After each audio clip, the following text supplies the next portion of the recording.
trying to completely destroy Shawn. The true significance of Hell in a Cell wasn't realized until October 5, 1997, when Bad Blood in St. Louis hosted WWE's first ever match of its kind between Shawn Michaels and The Undertaker. The towering steel cage transformed their rivalry into a brutal, cinematic spectacle, culminating in the shocking arrival of a mysterious figure who emerged from the shadows to alter the narrative forever. Glenn Jacobs appeared as Kane, and his interference shaped decades of storytelling in WWE. What followed was not just a memorable debut, but a match type that rewrote how wrestling measured danger and drama.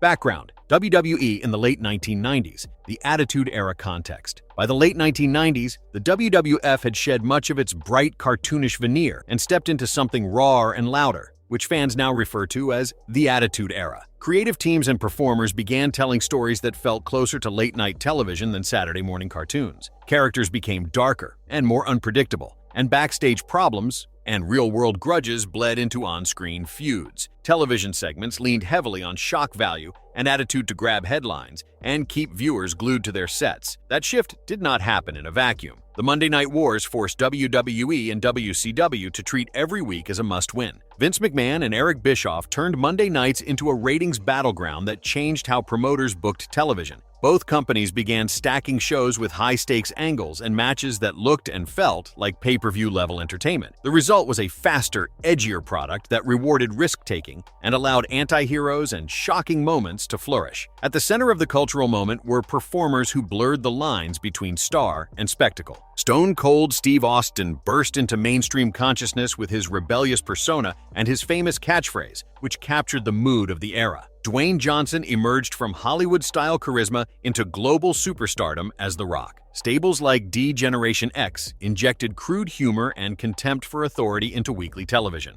These performers turned promos and backstage segments into must-see television, helping WWE reclaim its place in the cultural conversation. The Attitude Era also changed what fans expected from matches. No longer content with tidy finishes and clearly separated good guys and bad guys, audiences wanted boundary-pushing stipulations and real consequences. Hardcore matches, brawls through the crowd, and violent gimmicks became regular features of the event. That appetite for extremes created the space for innovations, such as Hell in a Cell, which was introduced as a storytelling device to settle heated rivalries in a way that looked irreversible and dramatic. The environment of the late 1990s made it possible for one match to arrive and feel like a genuinely new chapter in wrestling history. Behind the scenes, the change was equally stark. Creative teams experimented with reality-based angles, giving on-screen figures more bite and screen time. The product became riskier and at times more controversial, but the gamble ultimately paid off commercially. Ratings climbed and pay-per-view buys rose as millions tuned in to see what would happen next. The Attitude Era left a complex legacy because it transformed pro wrestling into a primetime fixture while also redefining the limits of what mainstream sports entertainment would show and say.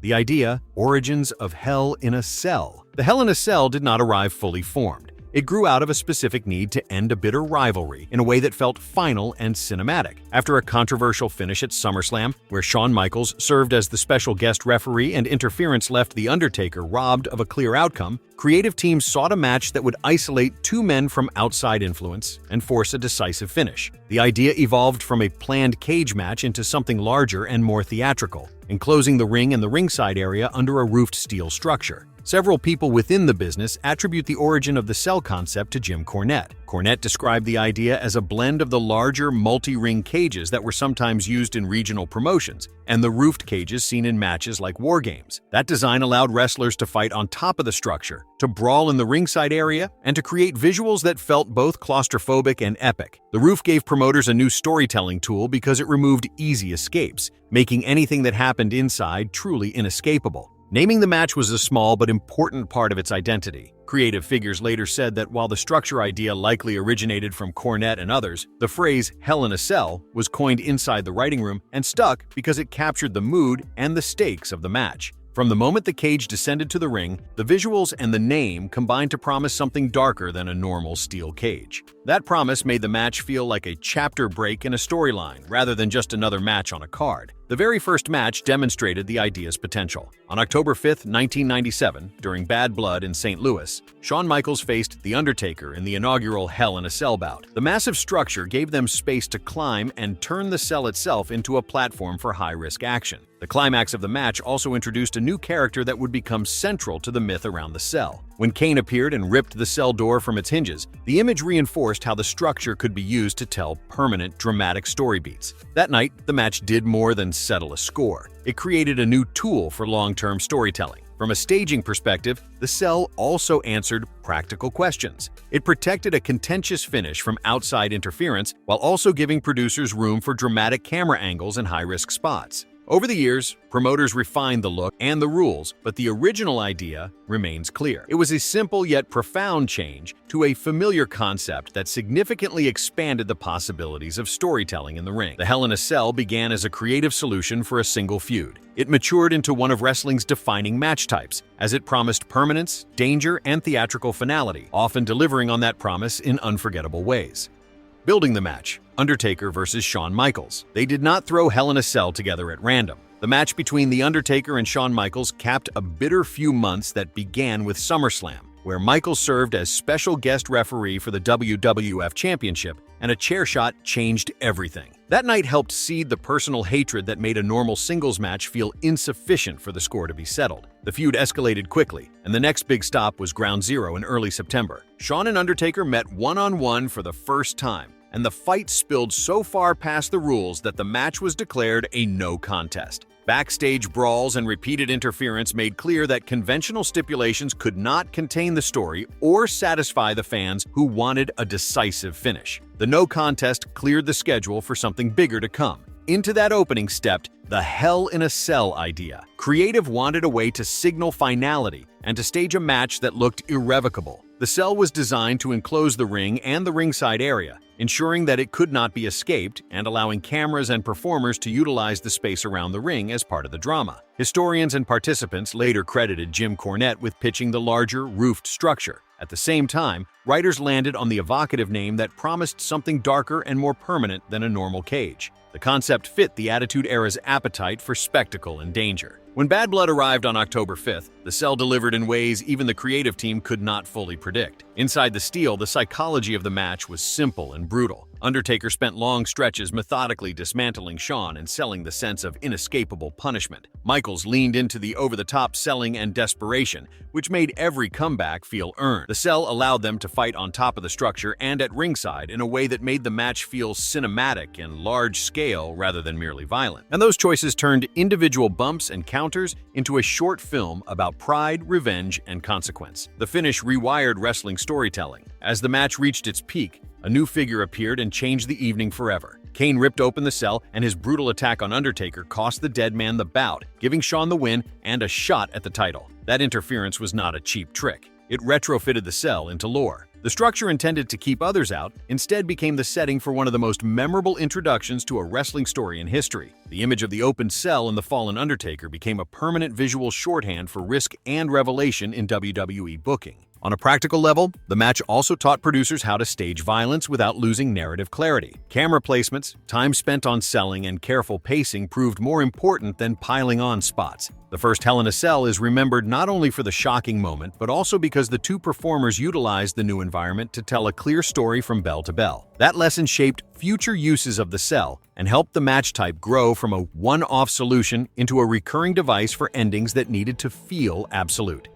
Match night, atmosphere, and production. The night at the Kiel Center felt electric in a way that makes you remember small details years later. Fans had come expecting a big match, and they got something that looked and felt bigger than any TV set could show. The cell descended like a promise, heavy and ominous, and for the first time, you could sense a new kind of danger in a WWE ring that suddenly took on the weight of a stage play. The crowd noise rose and fell with each move inside the steel as if everyone had been handed a script and told to cheer at the right beats. Production leaned into that atmosphere and matched it with a cinematic approach. Lighting transformed the ring into a pool of shadow and brightness, allowing camera lenses to capture faces and sweat as if on a movie set. Cameras circled and cut more aggressively than on a regular show, turning bumps and near falls into instant dramatic close-ups. The commentary team shaped the narrative and heightened the stakes in real time. so viewers at home felt they were watching a singular event rather than just another pay-per-view match. Sound and spectacle were treated as characters in the story. The cell itself made a new sound when it dropped and when it was struck, which the production crew used to punctuate big moments.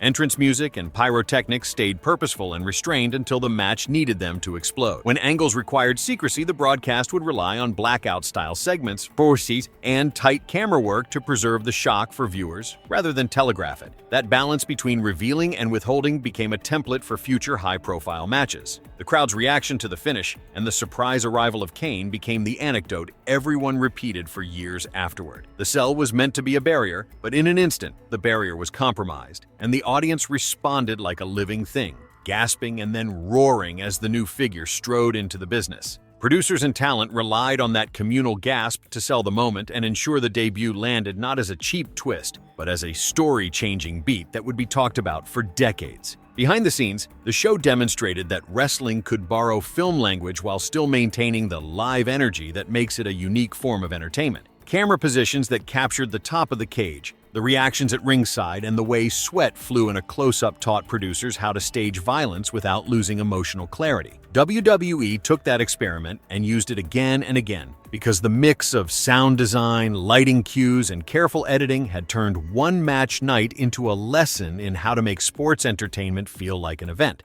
Play-by-play and key moments. The bell opened a match that felt less like a routine contest and more like a final chapter in a long, brutal argument. Both men came in with everything on the line, and the cell around them made every move seem permanent. The Undertaker used his size to set the tone early and to turn the cage into an extension of his offense. He drove Michaels into the steel and used the roof and the ring apron to make each strike look heavier than it really was. The structure turned simple strikes into cinematic moments, giving the match a slow, deliberate rhythm that made the more explosive spots land even harder. As the match settled into its middle section, the psychology became clearer. Undertaker played the Punisher. He punished Michaels for his mistakes and kept the pressure high so that every gasp from the crowd felt earned. Michaels answered with desperation and flashes of his old springboard brilliance. He climbed, he sold as if his career depended on each comeback, and he used the cell to attempt high-risk counters that amplified his vulnerability and courage. That contrast between measured brutality and frantic offense gave the match a cinematic ebb and flow that kept viewers leaning forward. The sequence of high-impact spots that followed is what fans still talk about. At one point, Michaels found himself on top of the cell and the two men took their fight skyward. Undertaker slammed Michaels into the steel and then used the roof as a platform for crushing counters. Later in the match, Michaels was sent flying through the Spanish announce table when he fell from the top of the structure. That fall changed the tempo entirely because it showed how real the danger could be, and because it left both men reeling and the crowd stunned. Those images were replayed for years, and they helped the match burn into memory. The finish arrived like a thunderclap. As the two men fought for control, a new monstrous presence strode to the ringside. Kane ripped open the cell door and came inside to attack. The sudden arrival and the violent beating that followed cost The Undertaker his momentum. Kane delivered a devastating move that left Undertaker down and allowed Shawn Michaels to score the pin. The interference was not a throwaway twist. It turned the cell from a place of supposed containment into the setting for one of the most famous debuts in wrestling history. That single sequence rewired how promoters could use the cage as a storytelling device. When the dust settled, the match read like a short, savage film with a twist ending. Shawn Michaels left with the victory and a title shot, but the image that stuck was Kane standing over the fallen Undertaker after tearing open the cell. The match ran for close to 30 minutes, proving that the Hell in a Cell concept could create stakes, spectacle, and long-term narrative consequences all at once. For many fans, that night became the blueprint for how a gimmick match could be used to settle scores and to launch new legends.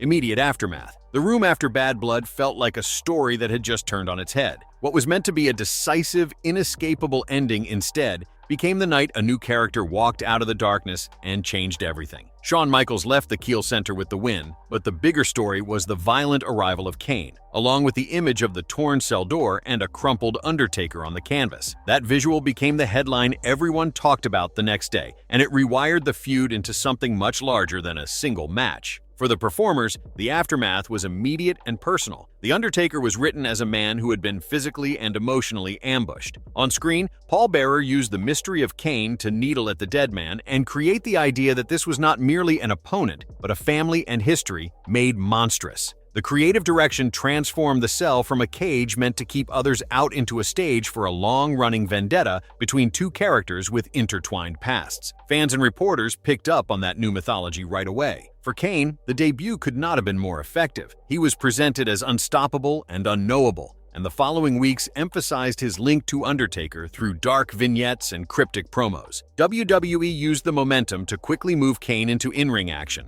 allowing the character to prove the menace viewers had seen at Bad Blood. That plan led to Kane stepping into his first televised singles match not long after the pay-per-view. Shawn Michaels also felt the ripple effects. His victory in the cell put him squarely back into the main event conversation. It helped build the case for a title showdown that arrived at Survivor Series. The weeks following Bad Blood changed the television programs, and the card for the next big pay-per-view reflected that shift. When Survivor Series came, the landscape of feuds and challengers looked unlike the one that had begun the year. The reaction among fans and critics was a mix of excitement and debate. Some praised the theatrical leap as a brilliant use of spectacle to launch a character. In contrast, others questioned the escalation of violence and the way a supposedly contained match had been breached. Either way, the business effect was clear. A single game had created a new top-tier antagonist and given Undertaker a personal storyline that would be revisited for years to come. Kane's presence and the Cell moment became a touchstone for storytelling choices in WWE after that night. In short, the immediate aftermath was less about settling a score and more about opening a dozen doors. Bad Blood solved a short-term booking problem, but it also handed WWE a living symbol of menace who could be woven into many future plots. Promotions, commentators, and fans all felt that the match had pushed the company into new dramatic territory overnight. The show,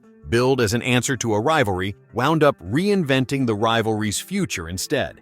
Long-term industry impact. The first Hell in a Cell changed wrestling in ways that kept growing long after the lights went down at the Kiel Center. What began as a solution to a messy feud evolved into a storytelling machine that promoters and performers continually returned to whenever a rivalry needed a final dramatic chapter. The match type provided writers with a way to promise permanence and danger, and then use that promise to build new characters and enduring moments. At the most basic level, the Cell rewrote the script for big matches. Instead of exits over the cage winning the contest, pinfall and submission were the only ways out, which made anything that happened inside feel decisive. The roofed steel structure enclosed not just the ring, but also the ringside area, which opened up new possibilities for where and how wrestlers could fight. From the very first match, the visual of two men brawling inside a closed metal world felt different from anything television viewers were used to. Kane's arrival at the end of that inaugural Cell match taught the industry how to use spectacle to launch a character. The beam of a spotlight, the ripping open of the Cell, and the brutal impact that followed demonstrated that a properly staged moment could alter ongoing plots and lend a new performer instant legitimacy. WWE utilized Kane as a living consequence of the match, and then developed storylines centered on the idea of family and buried secrets. That approach demonstrated how a gimmick could be more than a set piece, and instead serve as a pivot for long-term storytelling. Production teams also learned from the Cell how much television technique matters to selling violence. Lighting, camera angles, and tight editing turned bumps and near falls into movie-like beats. Producers discovered that lingering on faces and on the structure itself could amplify emotion more than piling on risky spots. Those lessons carried over into other major matches and pay-per-view events as wrestling continued to lean further into cinematic presentation. The match type did not stay static. Over the years, promoters pushed the limits, and at times, the Cell became the stage for moments that were both unforgettable and controversial. Matches where performers fell from the top of the structure or tore through tables, grabbed headlines, and rewrote the ledger of acceptable risk. Those moments helped Hell in a Cell earn a reputation for brutality and unpredictability,